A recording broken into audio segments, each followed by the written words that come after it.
Hola a todos, nuevamente hemos vuelto aquí con más temas en el canal Farmamed, donde vamos a ver el día de hoy cómo funciona la fisiología del GABA y glutamato, y también vamos a ver la parte de los mecanismos de acción de los fármacos antiepilépticos más usados y otros fármacos, ¿no?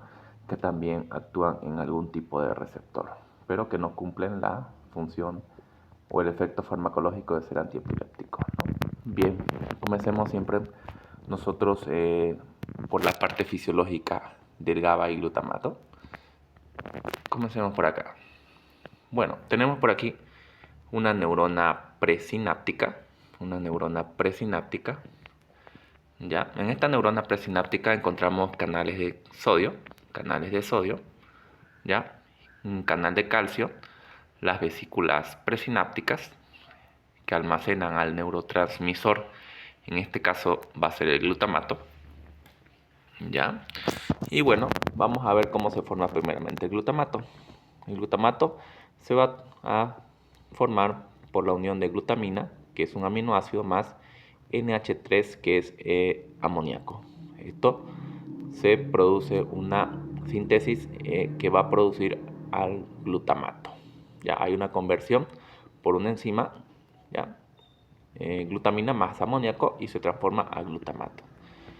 Bien, entonces este glutamato posteriormente va a ser empaquetado en el aparato de Golgi y luego va a ser transportado hacia las vesículas presinápticas, donde va a ser almacenado y va a salir cuando ocurra una despolarización, ¿no? Cuando la célula nerviosa se excite y permite el ingreso de sodio, que vamos a ver a continuación. Entonces, por acá tenemos canales de sodio que ya se abrieron. Entra sodio, carga positiva, sodio ingresa,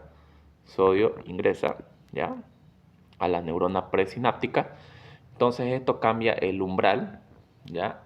La membrana en reposo pasa a ser de negativa a positiva, ¿no? Entonces esto hace que la neurona cree una corriente eléctrica, ¿ya? Crea una corriente eléctrica. Esta corriente eléctrica lo que hace es abrir estos canales de calcio, ¿ya? Y bueno, al estar abiertos los canales de calcio, permite el ingreso del calcio hacia la célula nerviosa. En este caso, calcio tiene carga positiva, sodio tiene cargas positivas. Algo que tenemos que saber muy bien como fundamento en base a la neurofarmacología es que todo ion con carga positiva va a producir excitabilidad en las neuronas, ¿ya? Sodio, calcio, potasio tienen cargas positivas, ¿no?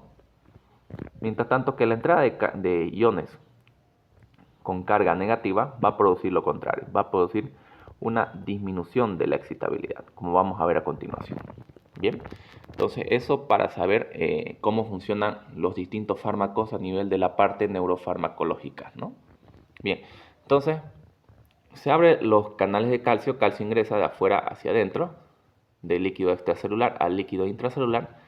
Este calcio va a crear un gradiente electroquímico que va a permitir la salida del neurotransmisor glutamato desde las vesículas hasta la hendidura sináptica. Entonces, este glutamato lo que va a hacer es, como todo neurotransmisor que se forma y se elabora en la neurona, reconoce a sus propios receptores, y estos receptores de glutamato tenemos el receptor NMDA, tenemos el receptor AMPA y kainato, ¿ya? Bien, entonces el glutamato lo que hace es reconocer a su receptor, tiene afinidad por este receptor, actividad intrínseca, ¿ya? Entonces lo activa, y lo que hace es, este receptor se encuentra acoplado a una proteína G. Esta proteína G activa una proteína intracelular, que es adenilciclasa, y esta adenilciclasa lo que va a hacer es abrir canales de sodio para permitir que el sodio ingrese de afuera hacia adentro y ocurra nuevamente la despolarización, que pasa de la membrana en reposo a estar positiva y despolarizarse. Entonces, algo que tenemos que saber en la estructura química y funcional de los receptores de glutamato es que los receptores de AMPA y kainato son los primeros en activarse, ¿ya? Y no así el receptor NMDA, que luego vamos a ver que se activa posteriormente. Entonces, cuando ingresa sodio, ¿ya? El sodio producirá la activación de estos receptores NMDA. O sea, el ingreso masivo de sodio va a producir una señal intracelular a nuestro receptor NMDA que tenemos aquí, que es dentro de su estructura de este receptor, encontramos un canal de sodio, calcio y sodio, ¿ya? Y este canal de calcio y sodio se encuentra bloqueado por una molécula de magnesio. Entonces, es por eso que estos receptores no son los primeros en ser activados, ¿ya? Porque primeramente los receptores en activarse son los AMPA y kainato, ¿no? Entonces, calcio y sodio no ingresa porque obviamente el magnesio bloquea, ¿no? Pero como ya se produjo la entrada masiva de sodio, entonces produce una señal intracelular y hace que esta molécula de magnesio, ¿ya? Esta molécula de magnesio se desplace, ¿ya? Se desplace y entonces calcio y sodio pueda ingresar dentro de la célula nerviosa y esto producir mayor aumento de cargas positivas y aumentar la excitabilidad nerviosa, ¿ya? Entonces, eso es como funciona la parte fisiológica del glutamato. Cabe recalcar que el glutamato es un neurotransmisor excitador en nuestro sistema nervioso central que funciona en varias áreas de nuestro cerebro, como son el lóbulo prefrontal, que es encargado de la memoria, ejecución, ¿no? Juicio, raciocinio.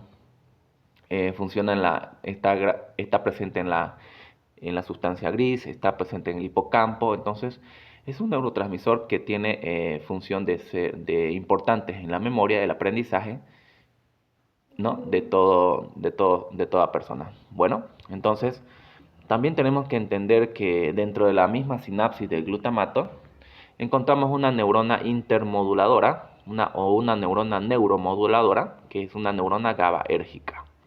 Esta neurona GABAérgica, cuando hay demasiada excitabilidad de las sinapsis de glutamato, lo que hace es simplemente liberar el neurotransmisor GABA, y este se une a su receptor GABA-A. Y este receptor GABA-A, ¿ya? Lo que hace internamente dentro del receptor hay canales de cloro. Entonces, cuando se une el GABA a su receptor GABA-A, lo que hace es activar estos canales de cloro internamente y cloro ingresa de afuera hacia adentro y este cloro, como habíamos anunciado, tiene cargas negativas y el incremento de cargas negativas va a producir un incremento dentro de la neurona, va a producir un estado de hiperpolarización. Este estado de hiperpolarización representa que, como fisiológicamente sabemos, la membrana en reposo está a menos 90 milivoltios, ¿no? Lo normal. Entonces, el estado de hiperpolarización lleva a un estado mucho más negativo de menos 90. Puede ser menos 100 milivoltios, ¿no? Entonces, ese es el estado de hiperpolarización. Llevar a la misma neurona a un estado de mayor negatividad, cosa que sea más difícil excitarse, ¿no? Cosa que sea más difícil llegar a que sea positiva, que es cuando la neurona es excitable, ¿no? Bueno, entonces este estado de hiperpolarización hace que las neuronas glutamatérgicas disminuyan su excitabilidad en el cerebro. Por tanto, hay un equilibrio entre GABA y glutamato en el sistema nervioso central. Entonces, las neuronas GABAérgicas disminuyen el exceso de excitabilidad que puede haber en la sinapsis de glutamato. Entonces, su función es muy importante para mantener ese equilibrio de GABA y glutamato en el sistema nervioso central. Vamos a ver que en la parte de las epilepsias, ¿no? Hay ese rompimiento del equilibrio, cosa que hay mayor actividad glutamatérgica y entonces nosotros necesitamos fármacos que disminuyan la excitabilidad glutamatérgica o fármacos que potencien la actividad GABAérgica, como vamos a ver a continuación. Tenemos por aquí ahora que hablar el mecanismo de acción de los fármacos antiepilépticos más usados y otros fármacos que actúan a nivel de algunos receptores que vamos a ver. Entonces ya hemos visto la parte fisiológica, ¿no? Ya lo hemos visto, ya lo hemos estudiado. Ahora va a ser un poco más fácil saber la parte farmacológica con este esquema. Bien, entonces tenemos primeramente que iniciar por acá. Los canales de sodio que habíamos visto en el anterior esquema, que estaban aquí, abiertos, ¿no? Ingresaba sodio, producía la despolarización y esto creaba una corriente eléctrica que activaba nuestros canales de calcio, ¿no? Entonces, aquí, ¿qué va a ocurrir? Entonces, estos fármacos inhibidores de los canales de sodio, fenitoína, carbamazepina, lamotrigina, ácido valproico, topiramato. Entonces, estos fármacos lo que hacen es justamente inhibir estos canales de sodio, ¿ya? Cosa que estos canales queden sin función, queden inactivos y por tanto no va a permitir la entrada de sodio dentro de la estructura nerviosa presináptica, por cual no va a haber la despolarización y posteriormente la excitabilidad nerviosa, ¿no? Que hace que se activen los canales de calcio y calcio ingrese y se libere el neurotransmisor, ¿no? Entonces, eso va a disminuir en parte, en gran parte, diría yo, la excitabilidad glutamatérgica en el foco epileptogénico que es, que es lo que usamos, ¿no? Para el tratamiento de estos pacientes. Bueno, tenemos también que saber que hay otros fármacos, que son los fármacos inhibidores de los canales de calcio. Estos son la etosuximida, gabapentina, pregabalina, ácido valproico, topiramato. Entonces, canal de calcio queda inhibido, su función no se abre, por tanto, calcio no ingresa. No va a haber ingreso de calcio a la célula presináptica y entonces no va a haber salida del neurotransmisor. O en todo caso, se va a enlentecer la salida del neurotransmisor glutamatérgico, como hemos visto, ¿no? Entonces, lo que hace estos fármacos es dejar sin función estos canales y no hay ingreso de calcio. Posteriormente no va a haber salida de glutamato al espacio sináptico. Y eso también va a disminuir la excitabilidad glutamatérgica en el foco epileptogénico, ¿no? Bueno, tenemos otro fármaco, otra familia que son fármacos inhibidores de la proteína SB2A. La proteína SB2A. Esto, bueno, ¿cuál es la función de la proteína SB2A? Aquí tenemos. Su función de la proteína SB2A es dejar pasar al neurotransmisor glutamato. ¿Ya? Entonces lo que hace esta proteína SB2A es permitir que el glutamato, ahí vemos en el esquema, ingrese hacia las vesículas presinápticas y se puedan almacenar para luego liberarse posteriormente por la entrada de calcio, ¿no? Entonces lo que hacen estas proteínas SB2A es justamente eso, ¿no? Esa función. Y quedan inhibidas su función con estos fármacos levetiracetam y brivaracetam. Muy bien. Tenemos por acá otros fármacos antagonistas de receptores de glutamato, topiramato y felbamato, ¿ya? Entonces estos fármacos lo que hacen es, como su nombre lo dice, antagonista, ¿no? Bloquean los receptores de glutamato, topiramato y felbamato. Entonces, al estar bloqueados estos receptores de glutamato, el glutamato no puede activarlos, entonces no hay activación y no va a haber activación de estos receptores para que haya esa posterior, lo que hemos anunciado anteriormente, entrada de sodio para que posteriormente se activen los receptores NMDA, ¿no? Entonces, estos quedan sin función, ¿no? Porque está antagonizando por estos fármacos. Entonces, se disminuye también la excitabilidad glutamatérgica por estos fármacos. Tenemos también que ver, como últimos, fármacos agonistas GABAérgicos. Aquí incluye benzodiazepina, que estos sí son fármacos que tienen propiedad anticonvulsivante, ¿no? Aparte de ser hipnóticos, semiorrelajantes, ¿no? Y coadyuvantes en la anestesia. Entonces estos fármacos lo que hacen las benzodiazepinas es justamente activar estos receptores GABA-A, ya los activa. Hay un punto de unión en el GABA-A, ya para estos fármacos, para esta familia de fármacos benzodiazepinas, y entonces cuando lo activan, entonces produce el ingreso masivo de cloro de afuera hacia adentro, y esto va a producir un estado de hiperpolarización más acentuada, obviamente, porque estamos hablando ya de un fármaco. Un fármaco tiene mucha mayor potencia que la misma estructura endógena que es el GABA, ¿no? En este caso.